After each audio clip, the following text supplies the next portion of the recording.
Okay, bienvenue. Welcome everyone to the National Managers Community Managers Connect virtual talks for May 28th. Je suis Michael McGinnis, régionale de Saint-Atlantique, your moderator for next. Veuillez noter que cet événement est enregistré. Today's event will be recorded and a YouTube video link will be made available afterwards. When reviewing, please mute your microphone and turn your camera off. And if you find your screen is freezing or is glitchy, you may want to log off VPN. As I mentioned earlier, you will hopefully be connected to our session. Experience less issues. Les conversations virtuelles est une des multi-moyens de la CNG pour joindre plus de 40 000 gestionnaires et aspirants gestionnaires à travers le pays, en couvrant des différents sujets qui sont importants. Today, we will be discussing Indigenous on leading and connecting virtually with our special guest, Cassie Jean Dillon. Although much of today's discussion will be in English, encourageons poser des questions dans la langue de votre choix. I will now hand it over to our host, Marilyn Cavarretta-Latzel, our NMC Regional Manager from the Ontario region, to introduce Cassie in our session. Marilyn? Good afternoon, everyone. Welcome. Thank you, Michael. Cassie, are you on as well? We'd love to see you off a video and your lovely face. Please join us. I'd like to begin by acknowledging that I am traditional territories of many nations, including the Massissaugas of the Credit, the Anishinaabe, many diverse First Nations, Inuit, and Métis. Toronto is covered by Treaty 13 with the Massissaugas of the Credit, and I'm very grateful to be able to work, live, and learn on these lands. This afternoon, I'm thrilled to speak with Cassie Jean Dillon, Indigenous Speaker, Advocate, full-time student at Trent University, and currently working with the Canada School of Public Service in the Indigenous Learning Branch as a summer student. When I first met Cassie at the Canada School, almost 2 years ago, I was attracted by her passion and her spark for the topic of Indigenous learning. And anyone who would walk by Cassie's desk or connected with Cassie would fall into her orbit. And with that, I know that our viewers will appreciate that as you listen to her present. Cassie, welcome. Thank you for joining us. Zego, Cassie ni Youngats. Ganyan Gehaga, Wagat Wentionten. Wagatihoni, Aksota ni ganawage, Laganiha niha ganasatage, Wagatununi agon itues. Hello everybody, bonjour tout le monde. My name is Cassie Jean. Je m'appelle Cassie Jean. I am a proud member of the Ganyangehaga Nation, that's Mohawk, member of the Wolf Clan. My grandmother is from Ganawage and my father is from Ganasatage. Wagatununi, igon itues means I'm happy to be here with everyone today. And yeah, I'm happy to reference my mother's proud Irish heritage in my ancestry. And as my Anishinaabe friends would say, my spirit recognizes your spirit. Marilyn? Thank you for the introduction, Cassie. And if I can respectfully acknowledge, it'd be an honor if my spirit also recognizes your spirit and all of our viewers on our call today. As we launch into this afternoon session, I wanted to start with that beautiful symbol of the medicine wheel. We've had this discussion that there's some nuances and differences based on the tribe of how the medicine wheel is presented. But the essence of balance, the essence of connectivity or interconnectivity remains the same. So for our leaders who are listening today, how do we draw some practices and some teachings from the medicine wheel into our own leadership practices at work? Oh, that's an excellent question, Marilyn. There are several teachings from the medicine wheel that are especially relevant for leaders during this shifting environment. The wheel is about balance, and we can all recognize the benefit of leaders who are able to maintain their balance under challenging situations. We're not going to mention any names. So the medicine wheel is a versatile tool, and I will be sharing some of the teachings that I have received. I would like to begin with a brief description of the medicine wheel. The circle acknowledges the connectedness of everything in life. It represents the continuous cycle of the seen and the unseen. the relationship between the physical and the spiritual, and even birth and death. For First Nations peoples, the wheel relates to teachings of the four directions, the four seasons, the natural elements of land, water, air, and fire. Even the stages of life are reflected in the cycles of the medicine wheel. The circle, is divided into 4 colored quadrants, and the colors can vary, but the symbolism remains similar amongst First Nations people. Today, we will be referencing medicine wheels that are yellow, red, black, and white. And I hope everybody can see the slide that has just come up. The eastern section is yellow and represents new life being brought into the world and early childhood. The east, like the sunrise, bringing a new day, represents new beginnings. So for leaders, you can apply teachings from this section to recognize that new beginnings bring new opportunities, right? Easy peasy, right? So let's move into the section.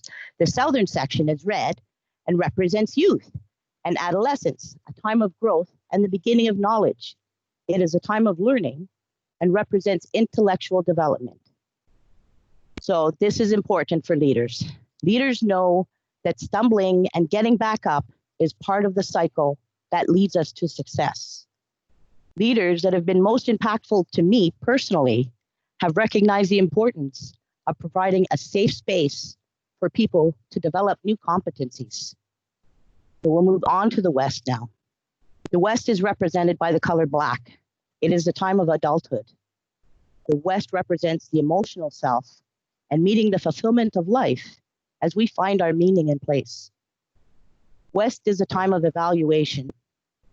Leaders, good leaders, will focus on resources rather than dwelling on deficits. Leaders are people-focused rather than problem-focused. Leaders look for solutions and build on successes. And finally, we will finish with the North section, which is white and represents elders and grandparents. This is the place of imparting knowledge to the younger generations. It is a time of reflection and an increased understanding of the spiritual world. Leaders recognize the value of patience and compassion. And it is true as a grandmother, and I'm sure some leaders out there have shared this experience. It's truly incredible to see people become who they are meant to be. Like a caterpillar who becomes a butterfly and gains wings and flies, right? Discovers the gift of flight. So the wheel moves in a clockwise direction with the teachings usually beginning in the east, or the eastern section, or the yellow quadrant. Like the interconnectivity of the medicine wheel, the value of interconnectivity in our communities is especially relevant at this time. I really enjoy listening to Dr. Teresa Tam and pull us all together and speak about the interconnectivity. Interconnectivity is about our collective identity as a country, our unique distinctiveness as Canadians. Indigenous people have strong history of interconnectivity within our immediate and extended communities, as well as an interconnectivity with nature, Mother Earth, a bond with the land, and respect for the four-legged, the two-legged, the flyers, the swimmers, the crawlers. Half a century before Columbus arrived, leaders from the Anishinaabe, Mississaugas, and Haudenosaunee nations that had engaged in conflicts, forged an agreement referred to the dish as one spoon. This was an agreement for sharing hunting territories in the Great Lakes area. The symbolism is that people are all eating out of the single dish. That is, everyone is sharing the hunting territory. One spoon signifies that all people sharing the territory are expected to limit the game they take and to leave enough for others, and for the continued abundance and viability of the hunting grounds into the future. The dish with one spoon is an example of fundamental interconnectivity. To me, this teaching is about how important interconnectivity is for sustainability and even survival. We saw the effects when modern day nations were not willing to share protective masks and resources were being hoarded or even worse, they were being capitalized upon. My community has a strong tradition of sharing resources equally amongst all band members. When a hunter is successful, the entire band is eating well. We saw on YouTube a gentleman showing up with a truckload of fish to a community in need. So yeah, there's strong interconnectivity in Indigenous communities, and we're seeing that also in non-Indigenous communities. The global pandemic has been demonstrated that humanity is interconnected. Our circles overlap on so many levels. Efforts to flatten the curve can only be successful and sustainable if each person respects how interconnected our communities are and how our circles overlap and affect each other. Leaders know that unified and balanced teams function much more effectively than fragmented or unstable groups. This global interconnectivity reminds me of a historical pictogram representing a bundle of arrows that was used by my Gunyan ancestors to symbolize the creation of the Iroquois Confederacy in the 15th century. My ancestors recognized that when a person stands alone, and yes, I have a prop, when a person stands alone, like a single arrow, they can easily be snapped and broken, just like that. Whereas when people stand together, the union of being together, the interconnectivity with each other makes each one of us stronger. Thanks very much. Marilyn? Thank you, Cass. Can everyone still hear me? Is that okay? I'm just waiting for some support from my tech team because it sounds like I'm frozen. We can hear you. Yes? Good. Okay, so I'm good to go. Thank you, guys. I appreciate it.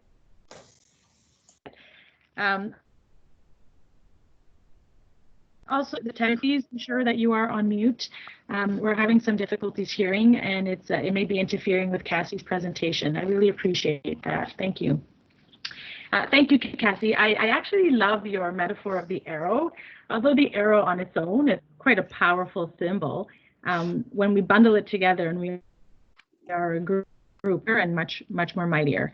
And I think this global pandemic has proven that as we work together, we can accomplish far more than just one person. So thank you for making that connection. The current work at home situation has created a scenario where we don't have two very distinct lives, right? We don't have our work life and our home life. They're kind of merged together. And I know that as I'm speaking right now, I'm pretty sure that on our call, we have viewers who just as they've entered this call, that's when their teenage child has just woken up, entered the workspace, or there's a younger child who's looking for help. So the worlds have sort of blurred. For our leaders on our call today, what can we do to support them in navigating these two worlds? And how do they support their employees who are doing the same? What lessons can be learned from Indigenous teaching?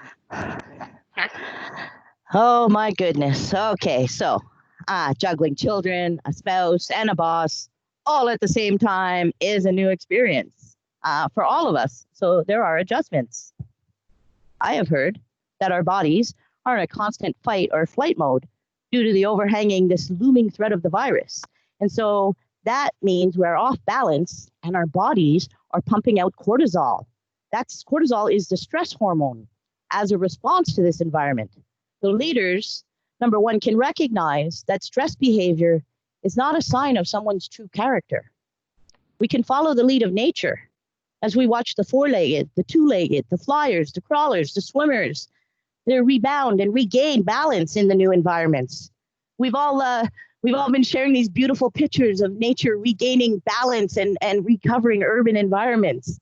Just ask anyone in Toronto about those pesky raccoons, about their being able to adjust to new environments. I think I hear some giggles on the line, right? So I live in a small house with my extended family, kids, pets, background noises, all have interrupted some of my work calls, especially when they're with the big boss, right? Not when it's just with your friends. It's when it's really important. So my daughter is an essential services worker, and so I'm helping with the homeschooling. The grandchildren are in French immersion program, and my son-in-law does not speak a word of French. Pas un mot. And of course, when I hear more people laughing. So yeah, we're all experiencing the home children, homeschooling, right? And like I said, when you leave, I had Rogers here 3 times the first 2 weeks of the pandemic, trying to get my lines to be functional, right? So yeah, it's a challenge. It's a challenge. So my personal escape. So the good thing is to engage in self-care during these times, right? So my personal escape used to be, I would go on a walk, right? I'd find solitude, solace in the solitude of nature. But nowadays, my grandkids always want to tag along, right? It's like, oh, good, we're going out, let's go, right? So we have adjusted, right? Like nature teaches us the importance of being flexible and adaptable. I notice that the word patience is in the question. Well, patience is also in the answer. Leaders can be empathetic to those who are overloaded with demands, or also those who are feeling isolated and feeling detached. So we can use our grandfather teachings, humility, truth, courage, respect, and compassion for each other. Most important, humor. And this is readily available when learning some of these new technologies. We will get there with patience and knowing that stumbling is part of the growing and learning process. And I would actually say that maybe the new reality is that we are regaining our balance. I have less commute time. Like seriously, I go from the basement to my backyard gazebo some days, and I'm able to work outside. And I was preparing for this session. I was listening to birds. I mean, it was just a wonderful work environment. I couldn't ask for anything better. And my grandchildren, they're standing by for the lunch break. At first, they would ask every 30 minutes, like this is a new novel thing, everybody home, right? They would say, is it break time yet? Because they knew they had to wait for my break, right?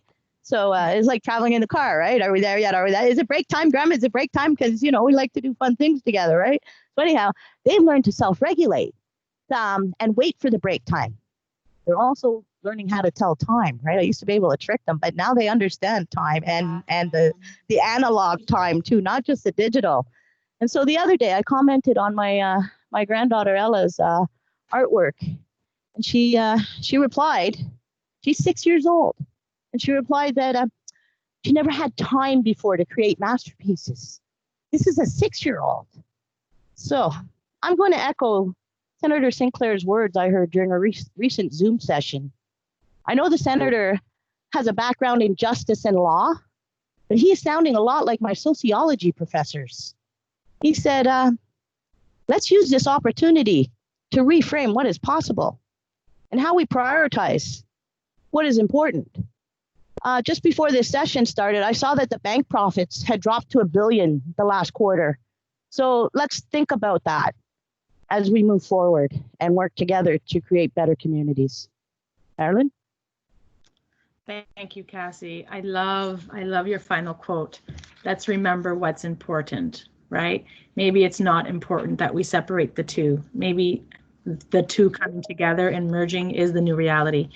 And I also love your nature metaphor. We can learn a lot from nature, and thank you for reminding us to just look out our window, because the answers are just there, right? Thank you, Cassie. My next question has to do with gratitude. Our NMC team has recently adopted a gratitude practice.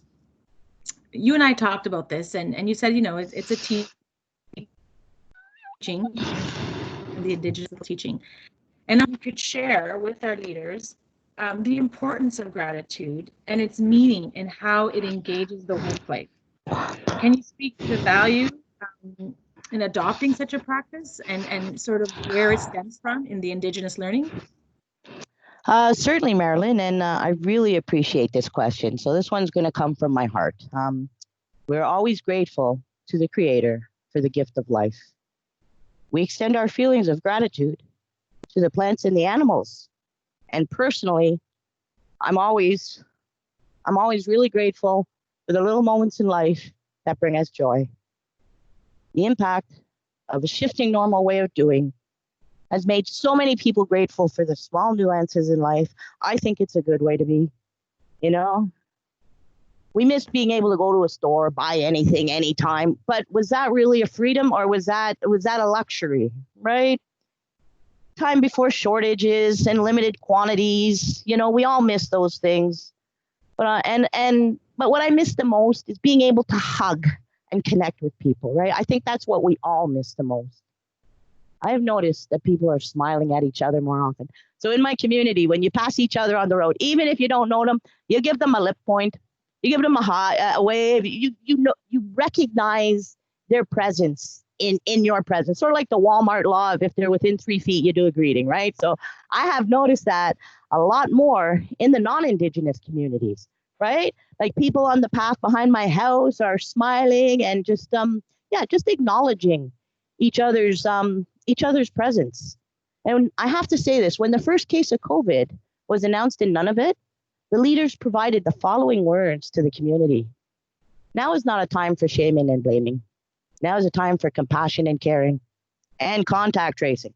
I love Teresa Tam. Subsequently, it was announced that it was a false positive. So memorably great leaders like Mother Teresa, Nelson Mandela, they were respected for their compassion, not their economic recovery policies. And I have to say, along the lines of gratefulness, now more than ever, I am truly grateful for being a Canadian. And sure, our family has some historical issues that are being reconciled. But overall, I think that Indigenous communities and non-Indigenous communities are proud to be standing strong together. We are all truly grateful to be Canadians, all our nations united and succeeding together. So thank you, Marilyn, for that question. Thank you, Cassie, for your candid answer. And I definitely saw the passion and it did speak from the heart. So thank you for doing that. There's a lot to learn from myself and my viewers when you present that way. I just wanted to comment a little bit on some of the things you were saying. You have such a gentle approach in sort of bringing your message forward while teaching us a lesson in that. And so thank you for doing that in such a respectful way. I just wanted to honor that in you at this moment. So thank you, Cassie. I wanted to just move on to our second last question. The medicine wheel is all about balance, and you spoke a little bit about that. It's all about self-care. So how do we incorporate the teachings of balance and the teachings of self-care within our own daily practices? Okay, so back to the medicine wheel. I love the wheel because it's just so versatile, right? So as social beings, many folks are having feelings of unwellness due to being isolated. The medicine wheel teaches us that healthy bodies extend beyond the mere physical health. It's very important to be mindful that the intellectual, spiritual, and emotional health are equal parts of our being. Apparently, there's a huge resurgence in home baking. And you know what? I thought about it. This activity fulfills all 4 quadrants of the medicine wheel, right? So first, we start with kneading the bread, right? And that's a physical activity. We're kneading the bread. Then we're reading the recipe. That's engaging our mind. So that is our intellectual quadrant. Eating warm, fresh bread. Well, for me, this is a personal memory of Saint-Sauveur in the wood-fired ovens, and it's emotional, right? So there's your emotional quadrant, and there's actual research that apparently the smell of fresh bread makes us kinder, gentler souls. Isn't that wonderful?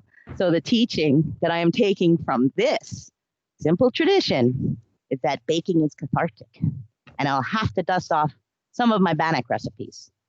So I recently heard an elder speaking about the emotional toll of social isolation and providing advice to help our brothers and sisters to be of a good mind.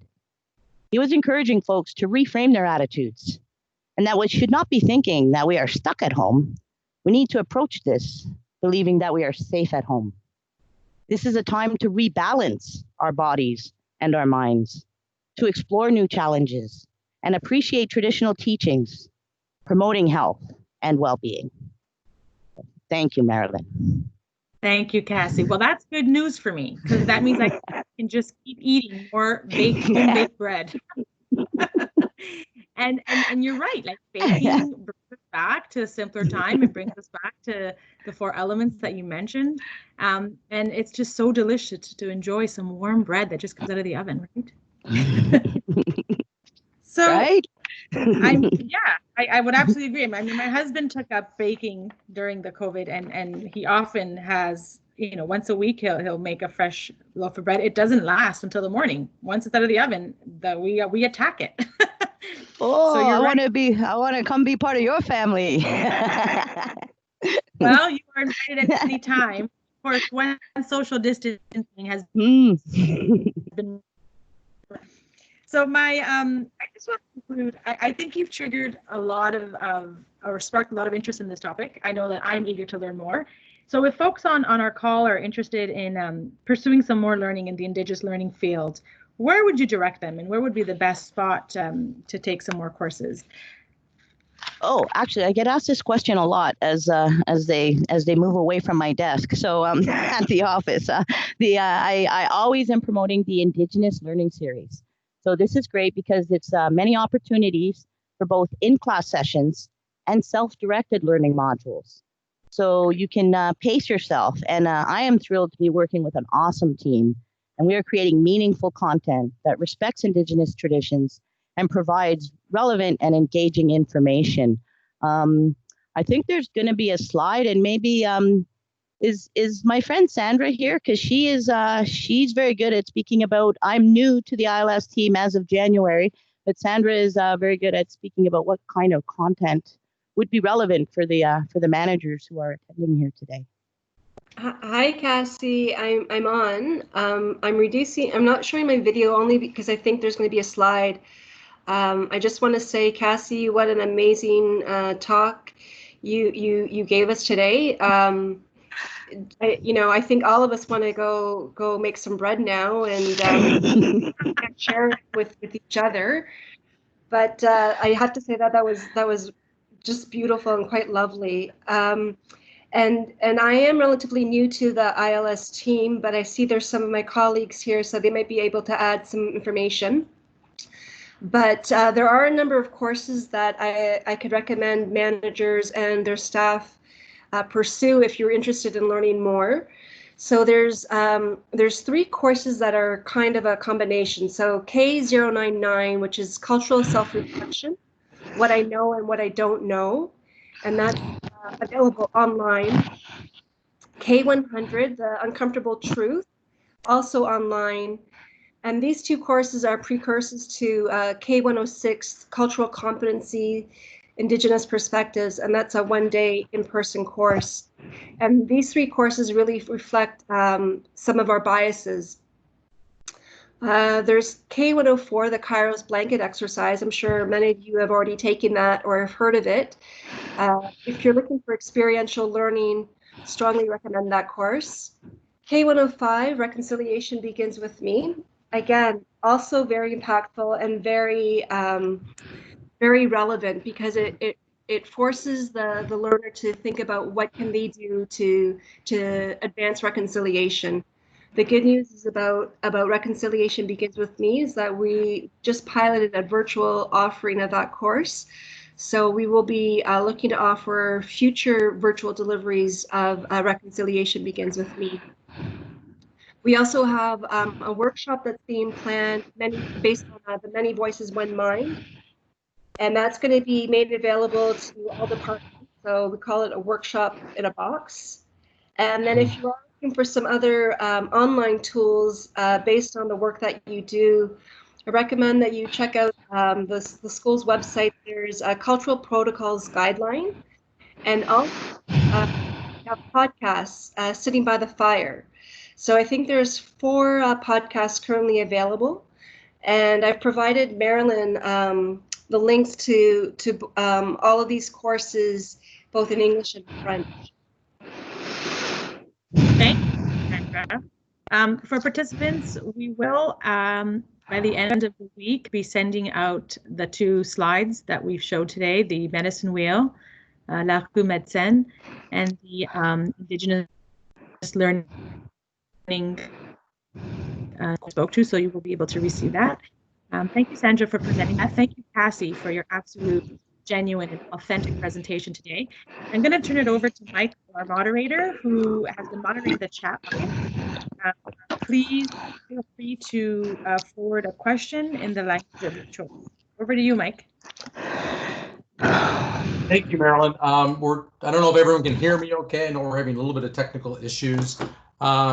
Yeah, so if you do have a question, please use the chat function in MS Teams. And s'il vous plaît, posez la question dans la langue officielle du jour.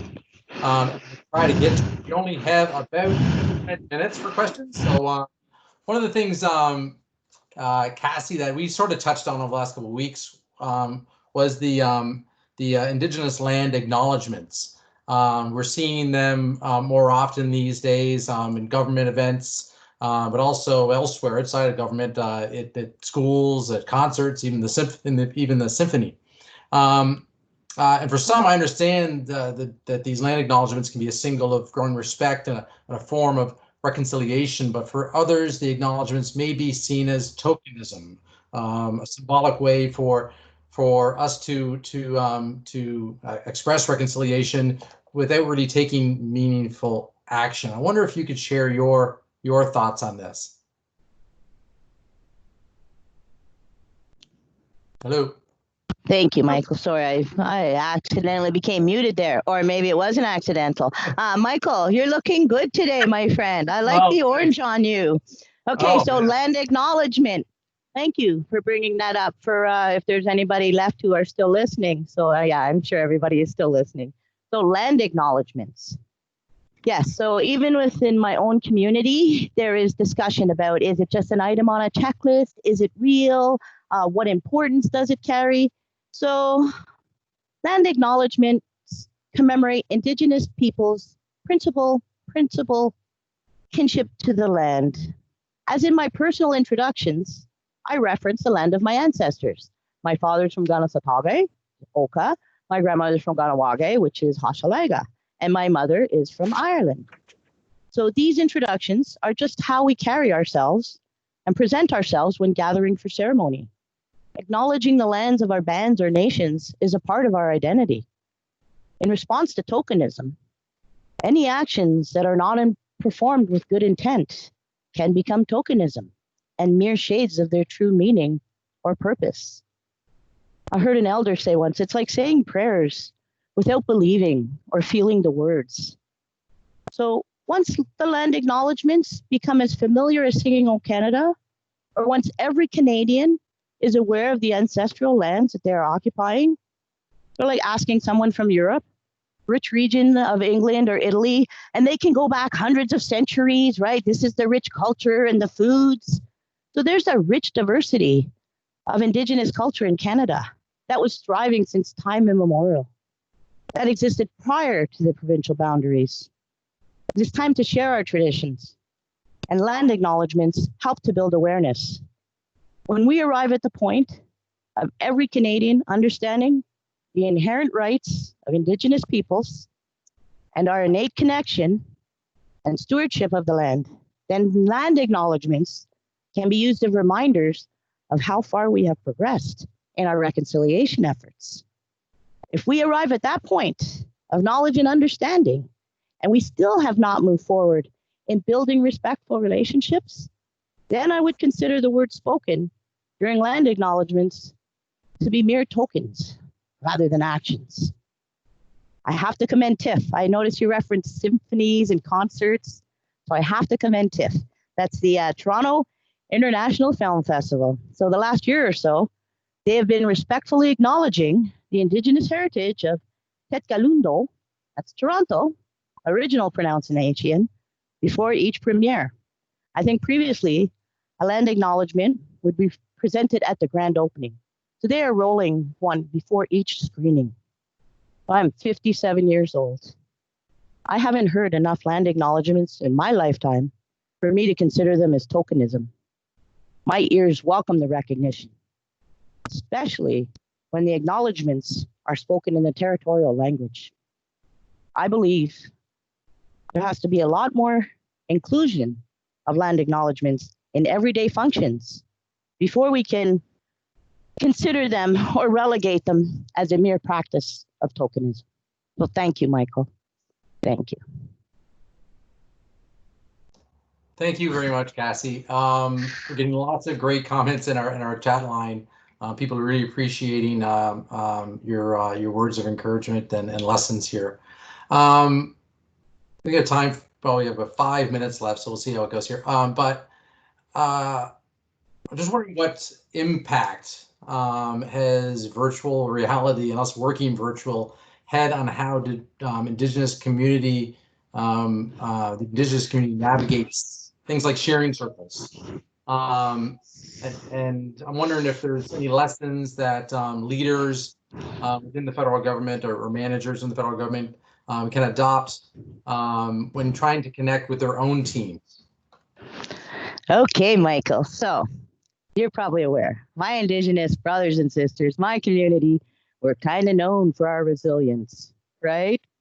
So we have Facebook groups sharing regalia and recipes. My daughter has a TikTok account. I don't even know this TikTok technology, but apparently everybody's dressing up with regalia and doing fancy footwork every night. Like we never had this before.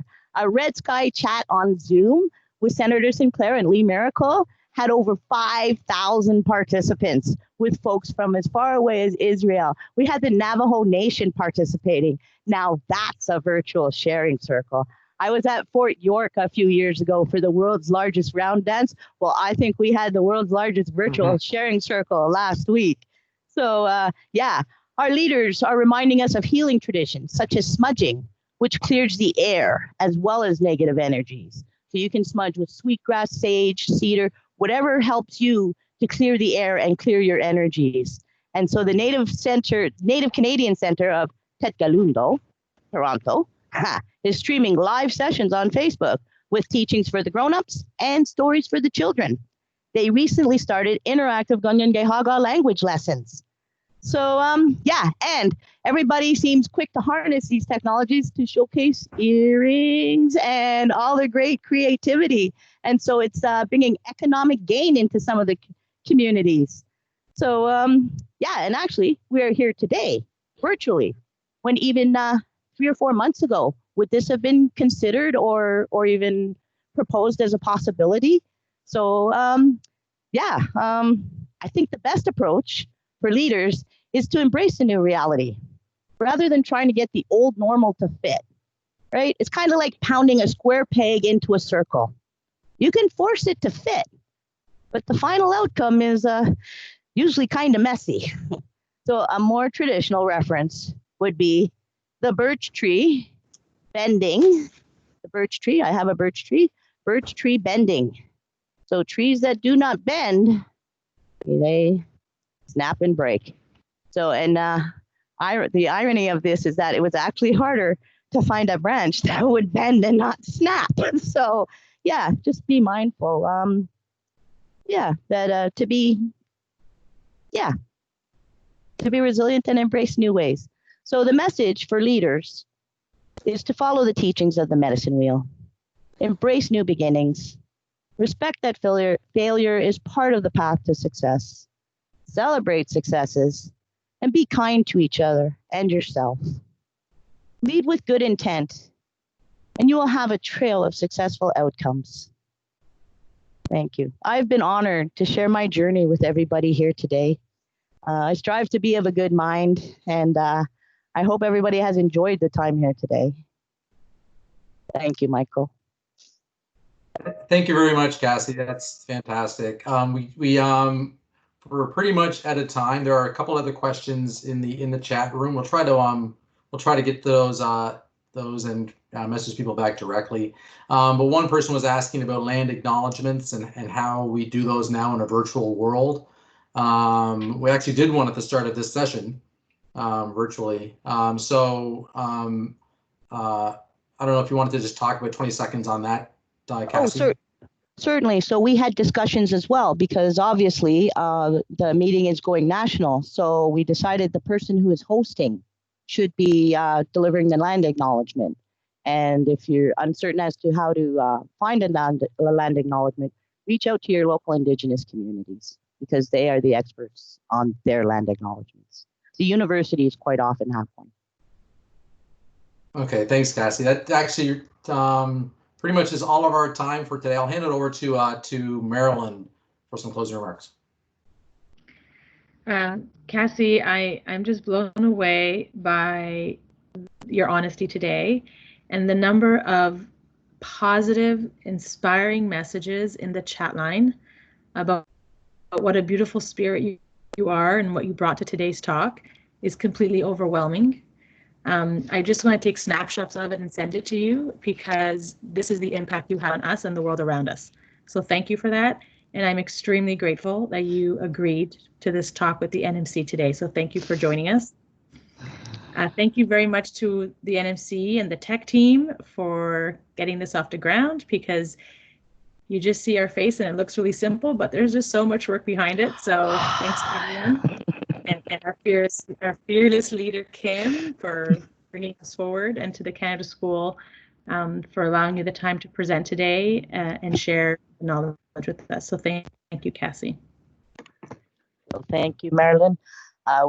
We do not have a word for goodbye in Ganyan Gehaga. We will say Onang Giwahi until we meet again. Until we meet again. I love that. Thank you. Michael, did you want to say something? Sure, yeah. Thanks. I just want to say thank you very much. Merci tout le monde pour votre participation aujourd'hui. Thank you, Marilyn, for hosting. Thank you, Cassie, for sharing your wisdom and in such a passionate way. We're very grateful for you being with us today. Our next virtual talk, in our next virtual talk, our host and our DM champion, Christine Donahue, will explore accessibility, disability, inclusion, and COVID-19. L'accessibilité, inclusion des personnes en situation de handicap et la COVID-19 avec Stephanie Austin, Diana Shaw-Malvern, Luna Bengio from the Office of Public Service Accessibility at the Treasury Board Secretariat. So we hope you can all join us for that. Keep an eye out for the invite and follow our Twitter handle at NMC_CGN for all updates and registration details. Until then, best wishes, bonne fin de la journée et à la prochaine. Au revoir tout le monde.